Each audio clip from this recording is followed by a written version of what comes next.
네, 사랑하는 성도님들, 우리가 흔히 내가 하나님을 믿는다라고 말할 때, 사실 그 말은 종종 자기 형편에 맞는 어떤 하나님을 기대한다라는 뜻이기도 합니다.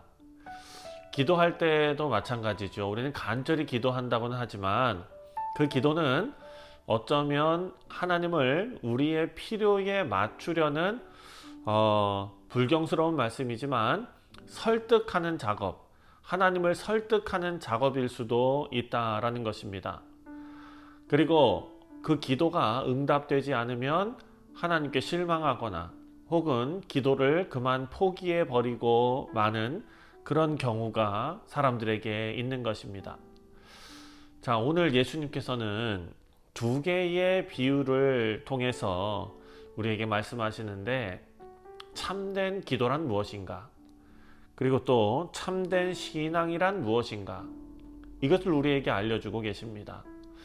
누가 하나님 앞에서 의롭다 하심을 받는 사람인가? 이것을 예수님께서는 깊이 있게 이 비유를 통해서 말씀하십니다.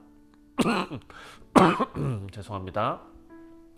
자, 예수님은 이 비유를 통해서 기도하는 자의 자세, 그리고 그 기도의 방향성, 또 하나님 앞에서 의롭다는 것이 무슨 뜻인지 이것을 예수님께서 새롭게 정의하시면서 설명을 하십니다. 먼저 불의한 재판장과 그리고 과부의 비유가 나옵니다. 여기에서는 하나님이 어떤 분이신가를 우리에게 알려주고 있습니다. 자, 예수님께서는 제자들에게 항상 기도하고 낙심하지 말아야 할 것을 가르치기 위해서 이 비유를 말씀하셨습니다. 2절과 3절 말씀에 비유가 나오는데요. 이르시되 어떤 도시에 하나님을 두려워하지 않고 사람을 무시하는 한 재판장이 있는데 그 도시에 한 과부가 있어 자주 그에게 가서 내 원수에 대한 나의 원한을 풀어주소서 하되. 자, 여기 등장하는 재판장은 공의에 대한 책임도 없고 또 타인에 대한 배려도 없는 그런 인물로 소개가 됩니다. 하지만 그런 인물한테 이 과부는 반복해서 찾아갑니다. 반복해서 요청하는 이 과부의 끈질김에 이 재판장이 결국은 이렇게 말합니다. 5절에 이 과부가 나를 번거롭게 하니 내가 그 원한을 풀어주리라. 그렇지 않으면 늘 와서 나를 괴롭게 하리라 하였느니라. 자, 예수님께서 이 말씀을 통해서 이 말씀을 읽는 자들에게 또 이 말씀을 듣는 자들에게 어떤 질문을 하시는 것이냐면 바로 7절입니다. 하물며 하나님께서 그 밤낮 부르짖는 택하신 자들의 원한을 풀어주지 아니하시겠느냐? 그들에게 오래 참으시겠느냐? 자, 여기에 답이 있습니다. 사랑하는 성도님들, 예수님은 이 비유를 통해서 기도가 우리가 열정을 가지고 어떤 반복적으로 끈기를 가지고 그렇게 해서가 아니라 이 기도는 하나님의 성품에 근거해서 응답되는 것이다 라는 것을 강조하시는 것입니다. 이 과부와 재판장의 비유를 우리가 오해하는 경우가 참 많습니다. 이 재판장은 자기 귀찮음 때문에 움직였지만 하나님은 그 자녀를 긍휼히 여기시고 정의를 이루시는 분이시기 때문에 우리의 기도를 들으신다라는 것입니다. 우리가 오해하지 말아야 될 것은 기도는 끈질기게 해야 된다. 그래야 응답받는다. 사랑하는 성도님들, 이런 공식을 알려주는 것이 아닙니다. 예수님은 불의한 재판장조차도 그렇게 하거늘 하물며 하나님의 성품, 하나님은 어떠하시겠느냐, 이것을 지금 불의한 재판장과 하나님을 대조적으로 비교해서 지금 말씀하시는 것입니다. 그래서 이 비유를 읽으면서 우리는 스스로에게 이렇게 질문해야 합니다. 우리가 기도할 때 우리가 믿는 하나님은 도대체 어떤 분이신가 입니다. 여러분, 우리가 기도하는 대상인 하나님께서 차갑고 무관심한 존재로 우리가 느끼기 때문에 더 큰 소리로 기도하고 더 간절하게 기도해야 하나님께서 우리의 정성을 보시고 마음이 움직이셔서 기도에 응답해 주시는가? 아니면 하나님께서 하나님의 자녀들의 억울함을 다 아시고 우리의 아버지 되어 주셔서 정의를 행하시는 분이심을 우리가 믿기 때문에 기다리면서 신뢰하는 것인가? 사랑하는 성도님들, 후자가 되시기를 주님의 이름으로 축원드립니다. 8절 말씀에 내가 너희에게 이르노니 속히 그 원한을 풀어주리라. 그러나 인자가 올 때에 세상에서 믿음을 보겠느냐 하시니라. 참 인상적인 말씀입니다. 열심히 기도하는 사람을 찾겠느냐, 그런 사람이 있겠느냐, 이런 말씀이 아닙니다. 이것도 이렇게 오해할 수 있습니다. 하지만 그런 뜻이 아닙니다.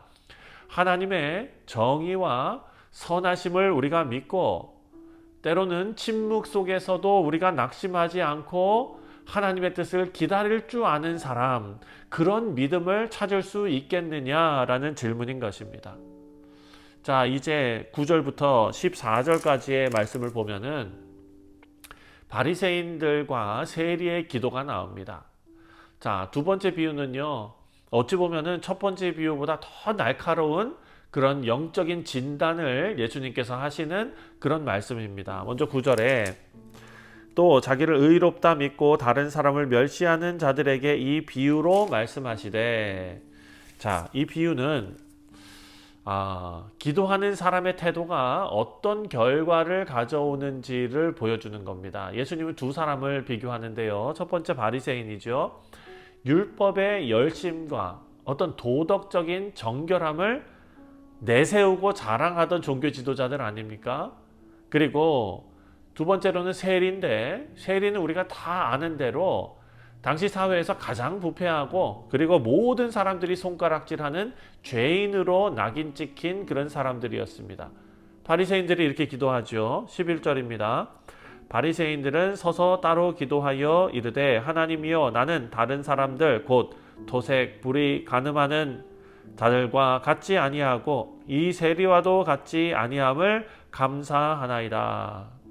자, 바리새인들의 기도에는 하나님이라는 이름이 들어있지만 실상 하나님이 아닌 자기 자신을 찬양하는 그런 자랑 아닙니까?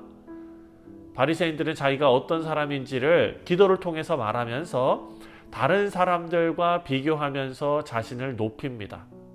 그런데 대조적으로 세리는 이렇게 기도합니다. 13절입니다.